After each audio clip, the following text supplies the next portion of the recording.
Adultery मामले में अपना फैसला पढ़ना शुरू कर दिया है। नमाज पढ़ने के लिए मस्जिद जरूरी है या नहीं, इस मामले को संवैधानिक पीठ में भेजा जाए या नहीं, इस पर भी सुप्रीम कोर्ट आज अपना फैसला सुनाएगा। चीफ जस्टिस की अध्यक्षता वाली 3 जजों की बेंच इस मामले में अपना फैसला सुनाएगी। सुप्रीम कोर्ट ने 20 जुलाई को फैसला सुरक्षित रखा था कि 1994 के फैसले पर फिर से विचार करने की जरूरत है या नहीं। सुप्रीम कोर्ट ने कहा था कि टाइटल सूट से पहले यह तय होगा कि नमाज के लिए मस्जिद जरूरी है या नहीं।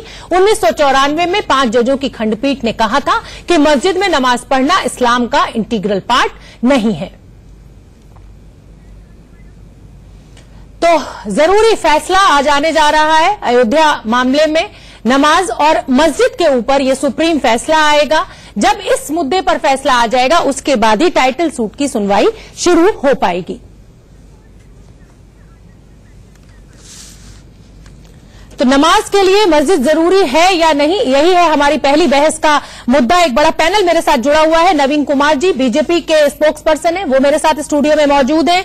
जय भगवान गोयल जी वर्किंग प्रेसिडेंट है यूनाइटेड हिंदू फ्रंट के, वो भी स्टूडियो में मौजूद है। श्रीराज नायर जी स्पोक्स पर्सन है विश्व हिंदू परिषद के, वो मेरे साथ जुड़ रहे हैं। मौलाना साजिद रशीदी साहब हैं चेयरमैन ऑल इंडिया इमाम एसोसिएशन के, वो भी मेरे साथ मौजूद है। और मेरी सहयोगी सुप्रीम कोर्ट पर मौजूद है आंचल आनंद। आंचल, आप से शुरुआत करूंगी। एक बड़ा फैसला आने जा रहा है आज, तब जब आस्था, धर्म और धर्म की राजनीति का केंद्र है अयोध्या।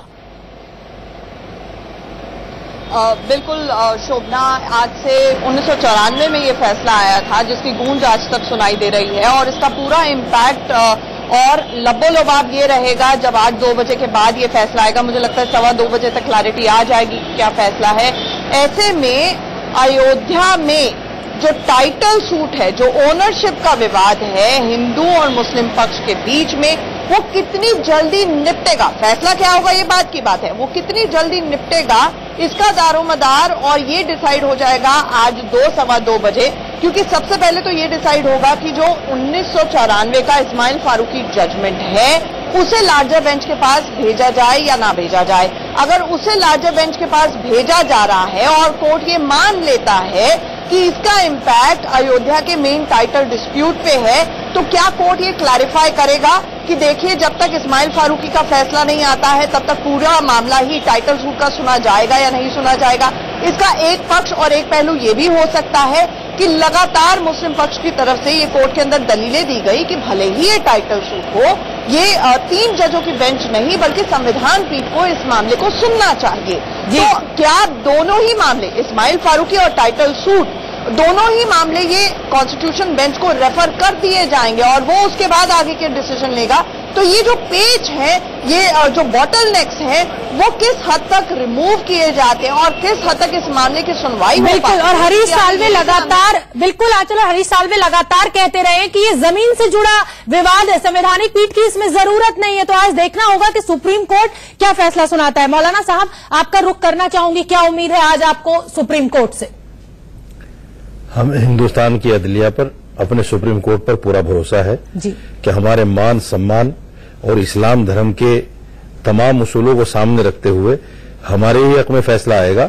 चूंकि और आपका हक आप किस में मानते हैं? चूंकि ये सच्चाई है कि मस्जिद जो है नमाज पढ़ने का एक वो हिस्सा है जिसको नकारा नहीं जा सकता। मस्जिद इस्लाम के अंदर मस्जिद की वही हैसियत है जो इस्लाम में नमाज की हैसियत है। मौलाना साहब, मैंने माना, मैं बिल्कुल आपसे इत्तेफाक रखती हूं, लेकिन मैं आपसे सिर्फ ये जानना चाहती हूं कि अगर मस्जिद में ही नमाज पढ़ना इतना अहम हो जाता है तो फिर सड़कों पर बैठ के क्यों आप लोग नमाज पढ़ते हैं? नहीं, देखिए 2 चीजें हैं जी, 2 चीजें हैं। अगर आप उसको हिंदू धर्म से तोलकर देखें, नाप कर देखें कि मंदिरों में पूजा होती है लेकिन चौराहों पर भी होती है और दूसरी जगहों पर भी होती है, तो नमाज कहीं भी पढ़ लेना ये एक अलग मैटर है और मस्जिद में नमाज पढ़ना ये एक अलग चीज है। दोनों को अगर आप एक साथ जोड़कर देखेंगे तो आज के फैसले को आप कैसे देखते हैं? अगर सुप्रीम कोर्ट ये कह देता है, 1994 के फैसले को बरकरार रखता है सुप्रीम कोर्ट, तो क्या आपको नाखुशी होगी आज? नहीं, देखिए सुप्रीम कोर्ट जो भी फैसला ले उस पर तो किसी को एतराज हो ही नहीं सकता, न मुसलमान को और न किसी हिंदू को करना चाहिए। हाँ, अपील में जाने का सबको हक है। अगर किसी को अच्छा न लगे तो अपील में जा सकता है, वो आगे की कार्रवाई फिर उसको बढ़ा सकता है। लेकिन सवाल ये है कि बाबरी मस्जिद 1992 में तोड़ी गई थी, पूरी दुनिया ने देखा है, और हिंदुस्तान की जो उस वक्त में किरकिरी हुई थी पूरी दुनिया के सामने, इससे भी इनकार नहीं किया जा सकता। ये बड़ा अफसोसनाक वाकया था हिंदुस्तान की तारीख में। तो मेरा मानना यह है कि सुप्रीम कोर्ट उसको भी सामने रखेगा। एक सबके सामने एक चीज को तोड़ा जाना, उसको नकारा नहीं जा सकता। जब भी इतिहास लिखा जाएगा, बाबरी मस्जिद का नाम तोड़ने की तारीख, वो सब कुछ उसमें आएगी, तभी हिंदुस्तान की तारीख मुकम्मल हो पाएगी। ठीक है। जय भगवान जी, आपसे जानना चाहती हूं कि जिस तरह से ये कह रहे हैं कि भाई मस्जिद में नमाज पढ़ने की उतनी ही इंपॉर्टेंस है जैसे कि मंदिर में पूजा करने की, तो सुप्रीम कोर्ट का फैसले को आप कैसे देखते हैं? आपको क्या लगता है कि भाई इस बात को सुप्रीम कोर्ट को 1994 के फैसले को पलट देना चाहिए और ये मान लेना चाहिए कि इस्लाम में मस्जिद में नमाज पढ़ना एक अभिन्न अंग है? पहली बात तो देखो ये है जी, जो राम जन्मभूमि का मामला है जी, वो उस मैटर से अलग है। ये लोग सड़कों पे नमाज पढ़ें जी या मस्जिद में पढ़ें जी, वो राम जन्मभूमि का जो हमारा टाइटल का मामला है उससे भिन्न मामला है। 30 नवंबर 2010 को इलाहाबाद हाई कोर्ट की 3 जजों की बेंच ये फैसला दे चुकी है। 20 सालों में सारे ग्रंथ खंगाले गए, खुदाई करवाई गई, विदेशों से लोग आए कि ये जिस जगह का विवाद है जी, ये जगह सिर्फ राम जन्मभूमि है, यहां कोई मस्जिद नहीं थी। ये 3 जजों का 30 नवंबर 2010 को इलाहाबाद हाई कोर्ट की जजों का फैसला है, जिसमें मुस्लिम जज भी थे। वो बात अलग है कि उसको 3 भागों में बांट दिया गया। आज जो इश्यू आ रहा है कि सड़कों में नमाज होगी, मस्जिद में नमाज होगी, अभी हमारे मौलाना जी ने कहा कि नमाज तो मस्जिदों में होनी चाहिए, मस्जिदों में होती है, मगर आज पूरी दुनिया देख रही है, पूरे हिंदुस्तान में आए दिन सड़कों को घेर घेर करके, रोड जाम कर करके नमाज होती है। अगर नमाज मस्जिदों में जरूरी है तो सड़कों पर नमाज क्यों हो रही है? आज सड़कों की नमाज को लेकर के बहुत सारे दूसरे संप्रदाय के लोग, हिंदू लोग परेशान हैं। आप सड़क पे नमाज पढ़ रहे हो, साहब हिंदुओं के धर्म से भी बहुत परेशान है। जो आप वो प्रोसेशन निकालते हैं, जो आप गणेश यात्रा निकालते हैं, जो आप दुर्गा यात्रा निकालते हैं, दूसरे के धर्म पे उंगली उठाने से पहले आप ये भी तो सोच लीजिए कि वही सेम काम हम भी कर रहे हैं सड़कों मगर वो जो हमारी दुर्गा यात्रा है जी, गणेश उत्सव है, ये साल में 1 या 2 बार त्योहार के दिन होते हैं, मगर यहां तो हर शुक्रवार को नमाज होती है। हर शुक्रवार रोड जाम कर दिए जाते हैं। कोई बीमार है, कोई प्रेग्नेंट है, लड़की बहन बेटी हॉस्पिटल जाना है, वो नहीं जा पाती। हम कहते हैं आपने नमाज पढ़नी है, सड़कों में पढ़ो, कोई दिक्कत, आप अपनी मस्जिद में पढ़ो, हमें कोई दिक्कत नहीं है, मगर जहां मस्जिदें खाली होती हैं, नमाज सड़कों में होती है। ये खुल्लम खुल्ला हिंदू समाज को डराने का, धमकाने का तरीका है। हिंदुस्तान की संस्कृति को नहीं जानते। जब मैं किसी मंदिर में जाता हूं और मेरी नमाज का टाइम हो जाता है तो पुजारी मुझे एक जगह देता है, कपड़ा देता है, आप नमाज यहां पढ़िए। जब कोई पुजारी मेरे पास मेरे घर में आता है और वो कहता है कि साहब मुझे पूजा करना है, तो हमें उसको स्थान देते हैं, पाक कपड़ा देते हैं, पाक बैठने की जगह देते हैं, सारी चीजें। यही हिंदुस्तान का कल्चर है। इसको डिवाइड मत कीजिए प्लीज। देखिए, इसको डिवाइड मत कीजिए, कल्चर को डिवाइड तो आप कर रहे हो, डिवाइड मत कीजिए प्लीज। आप राम जन्मभूमि मामले को बांटिए, खुले आम बैठ करके बाबरी मस्जिद तोड़ने को नकार सकते हैं। हमने तोड़ी थी, बाबरी मस्जिद नहीं थी, वो बाबरी मस्जिद नहीं थी, मान लिया, चलिए ठीक है, वो बाबरी मस्जिद नहीं थी। हमने बाबरी मस्जिद तोड़ी थी, पॉइंट नोट किया। वो बाबरी मस्जिद थी नहीं, आप कौन कह रहे हैं? वो हमारा राम मंदिर था। लोग सुन रहे हैं आप लोगों ने इस राम मंदिर को ढांचे के रूप में तब्दील किया।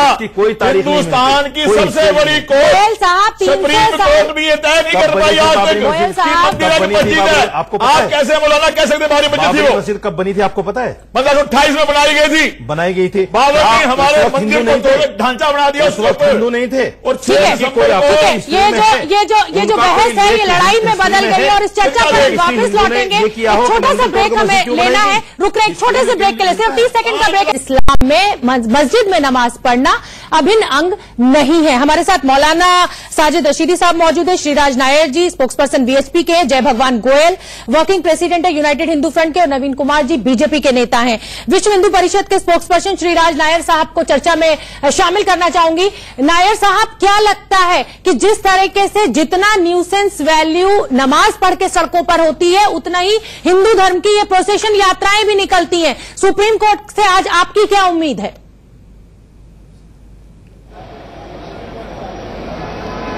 गोयल साहब को मैं सुन रहा था जी। पहली बात तो ये हिंदू राष्ट्र है, भारत में हिंदू अपने त्योहार नहीं मनाएगा तो कहां मनाएगा। दूसरी बात, यहाँ के मुसलमान जो एक आइडेंटिटी क्राइसिस से गुजर रहे हैं। आप देख सकते हैं कि अब जैसे कि मस्जिद इस्लाम का अभिन्न अंग है या नहीं। सऊदी अरेबिया को क्रैडल ऑफ इस्लाम माना जाता है वहां पे हाईवे रोड हॉस्पिटल्स बनाने के लिए मस्जिदों को हटाया गया और आज भी हटा रहे हैं। बहरीन में हटा रहे हैं, ओमान में हटा रहे हैं, कतार में हटा रहे हैं, यूएई में हटा रहे हैं, इजिप्ट में हटा रहे हैं। यहाँ किसी भी मुसलमान को तकलीफ नहीं है। नायर साहब, भारत में यहाँ का मुसलमान, यहाँ पे इस्लाम। नायर साहब, मैं आपसे ये जानना चाहूंगी कि नायर साहब, आपने इतनी बड़ी बात कही कि सऊदी अरब में मस्जिद हटाई जाती है, किसी मुसलमान को कोई ऐतराज नहीं होता। अगर राम मंदिर की जगह आज ये फैसला सुप्रीम कोर्ट दे दे कि यहाँ अस्पताल बनाया जाए, सुप्रीम कोर्ट को छोड़िए, अगर मुसलमान पक्ष ये कहते हैं कि यहाँ पे एक अस्पताल या यूनिवर्सिटी बना दीजिए जिसमें दोनों धर्म के लोग पढ़ेंगे, तो क्या आपको मान्य होगा? क्या आप मानेंगे इसको? बिल्कुल नहीं मान्य होगा। ये हिंदू राष्ट्र है, भारत में इस्लाम कहता है, हम सब जानते हैं। ये हमारा राष्ट्र है, ये हमारी भूमि है। राम मंदिर भारत में नहीं बनेगा तो कहां बनेगा? और राम मंदिर अयोध्या में नहीं बनेगा तो कहां बनेगा? देखिए, करोड़ों, ये 1528 से संघर्ष चलता आ रहा है, लाखों लोगों ने बलिदान दिया हुआ है, कई वर्षों से लगातार ये मैटर कोर्ट में भी लटकाया जा रहा है और हमारे करोड़ों हिंदुओं के आस्था पर का खिलवाड़ हो रहा है। तो भारत में ये हमारी भूमि है, ये हिंदू राष्ट्र है। और दूसरा, भारत में दुर्गाष्टमी, गणेश, अभी आप दो तरीके की बात कह रहे हैं। अभी आपने गोयल साहब को काटा कि हम हिंदू राष्ट्र नहीं है, अब आप कह रहे हैं कि हम हिंदू राष्ट्र है। बहुत कंफ्यूजन है।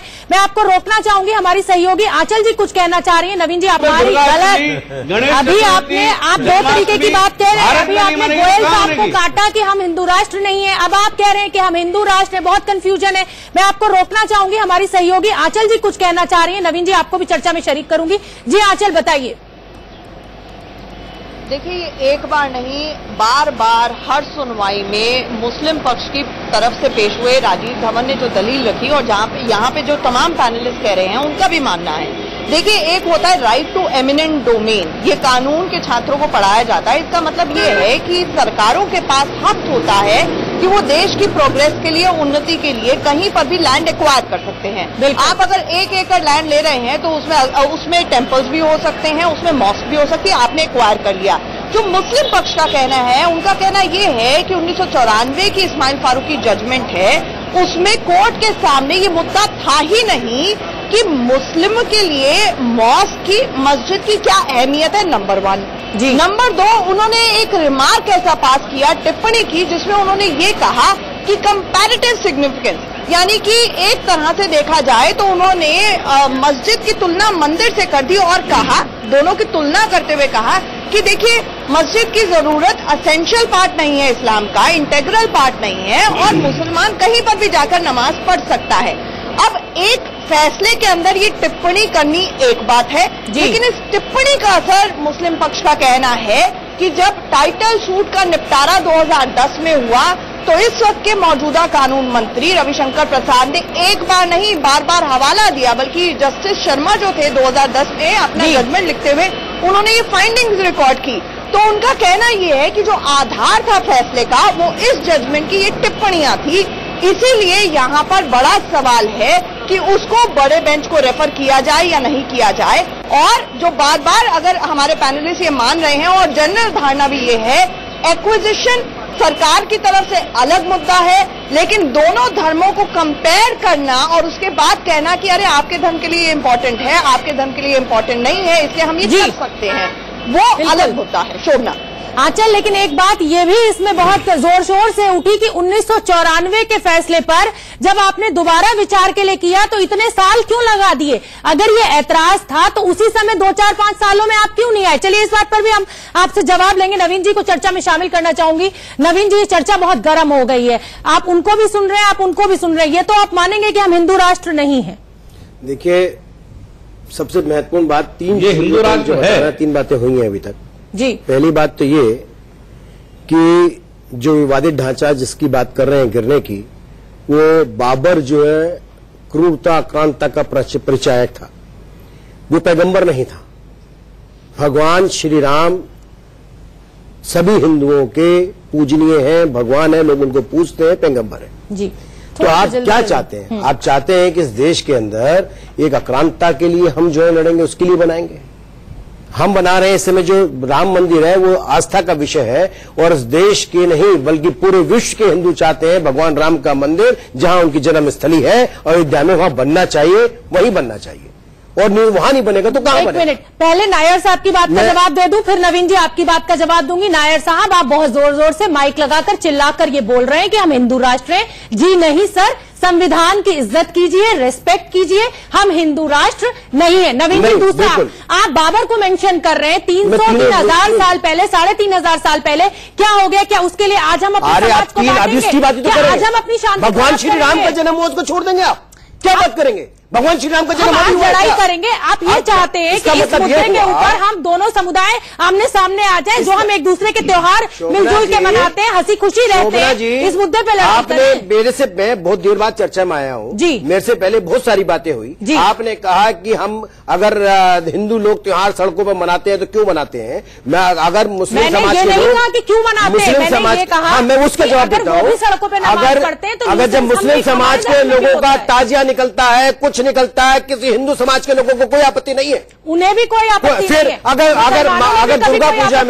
है। अगर दुर्गा पूजा में गणेश विसर्जन में सड़कों पर अगर निकलती है तो उसमें किसी को आपत्ति नहीं होनी चाहिए। दूसरी बात, आप अगर रोज हर सप्ताह जब जिस प्रकार से सड़कों पर नमाज पढ़ेंगे, सड़कों को रोकेंगे, रास्ता रोकना इस्लाम में गुनाह है, उसमें लिखा है किसी को तकलीफ होकर के अगर आप नमाज पढ़ते हो तो वो गुनाह है। आप उस गुनाह को कर रहे हो, उसको सत्य बता रहे हो। तीसरी बात, मैं एक बात और बताना चाहता हूं, भगवान श्री राम का मंदिर इस देश की आस्था का विषय है। वो अयोध्या में ही बनेगा क्योंकि जन्मस्थली है, वही बनना चाहिए, इसके अलावा और कहीं नहीं। दूसरी बात, आप हिंदू राष्ट्र की बात कर रहे हैं। हमारा देश 125 करोड़ एक धर्मनिरपेक्ष राष्ट्र है, वो 125 करोड़ देशवासियों का है। मैं इस बात के पक्ष में बहुत स्पष्ट कहता हूं, और हम 125 करोड़ लोगों की बात करते हैं। मुस्लिम समाज के बहुत लोग आज ये चाहते हैं भगवान श्री राम का मंदिर अयोध्या में बनना चाहिए। एक और मैं बात कहना चाहता हूं क्योंकि उसके बाद कम मौका है। आज से पहले आंचल जी भी बता रहे थे, बहुत महत्वपूर्ण एक निर्णय आया महिलाओं के विषय में, महिलाओं को पुरुषों के बराबरी का, और वो हमने दिया है, मोदी सरकार ने भी दिया है। मुस्लिम समाज ने किस प्रकार से महिलाओं को 3 तलाक के नाम पर अभिशाप में जीने के लिए मजबूर किया था, उसे मुक्ति का काम दिया है। हम महिलाओं को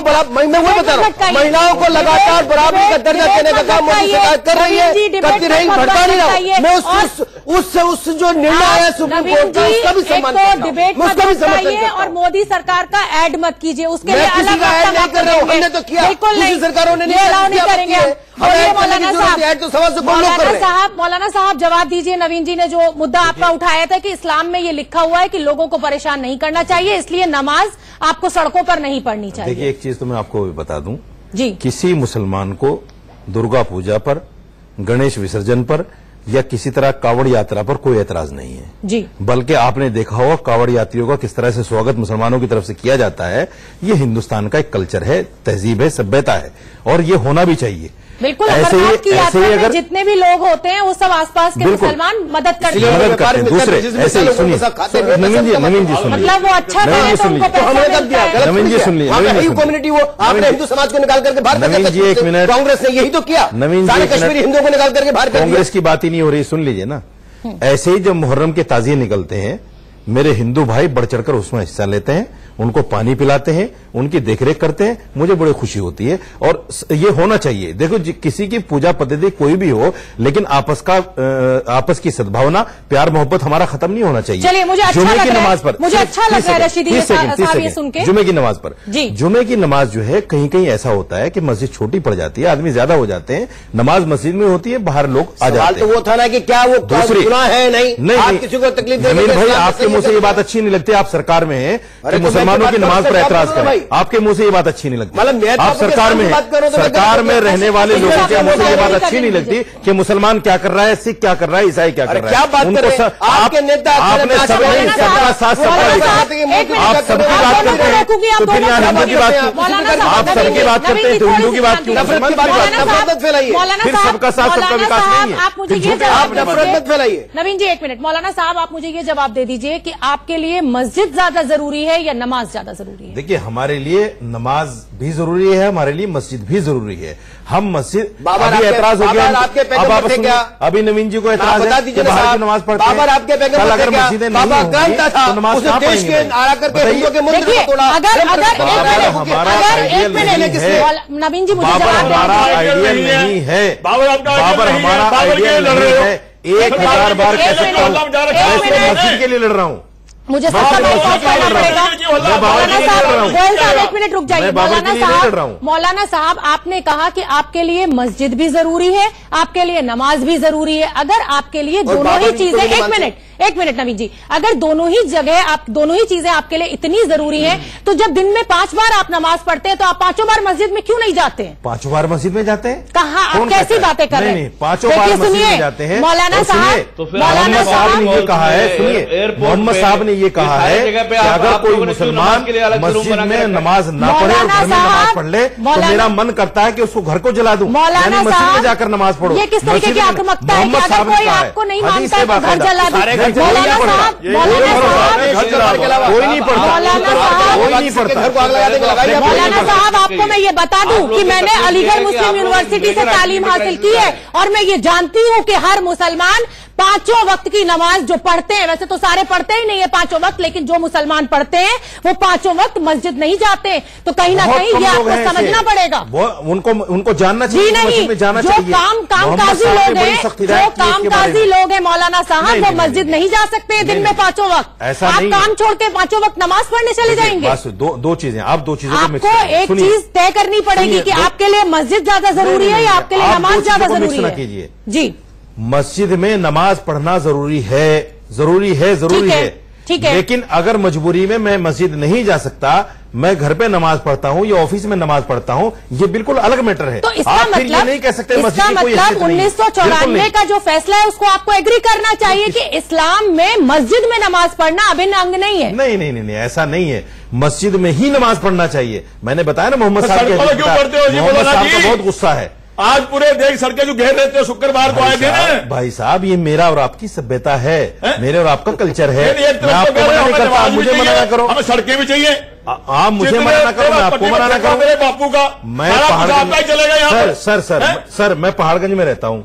जब मैं सुबह निकलता हूँ, मैं कई जगह अपनी हिंदू बहनों को देखता हूँ कि चौराहे पर जल डालते हुए, पूड़े रखते हुए, फला चीज करते। मैं तो किसी को मना नहीं करता, मैं उनको सलाम करके निकल जाता हूं। मुझे अच्छा लगता है, क्योंकि मेरे देश का रास्ता रोक देती है, बंद कर देती है, ट्रैफिक जाम सच में रास्ता बंद हो जाता है, सच में रास्ता बंद होता है।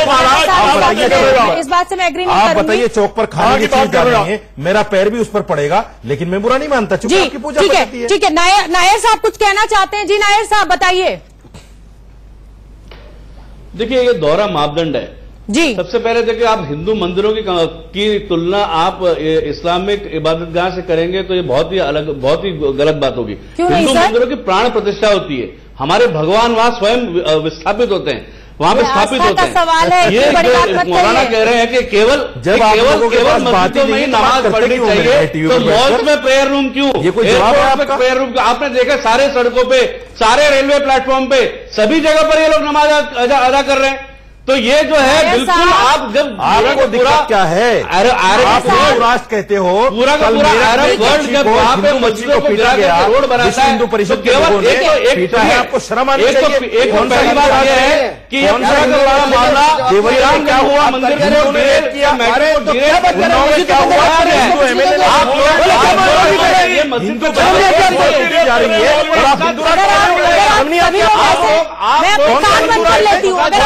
आप आप लोग हिंदू औरतों की इज्जत महफूज नहीं है?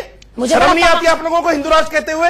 हिंदू राष्ट्र में एक भी हिंदू बहन के साथ रेप नहीं होना चाहिए। अरे ये डिबेट एक बार फिर से स्टूडियो में माहौल इतना गर्म हो गया है। नायर साहब, आपकी बात का जवाब देना चाहूंगी मैं, जो आपने ये कहा। नायर साहब, आपने ये कहा कि हमारी मूर्तियों में प्राण प्रतिष्ठा की जाती है, ये आस्था का सवाल है। नेशनल टेलीविजन पर बैठ के दूसरे धर्म के लिए कृपा करके आप ऐसी टिप्पणी ना किया करें। फिलहाल आप सभी मेहमानों का बहुत बहुत धन्यवाद हमसे इस बहस में जुड़ने के लिए। देखते रहिए इंडिया न्यूज।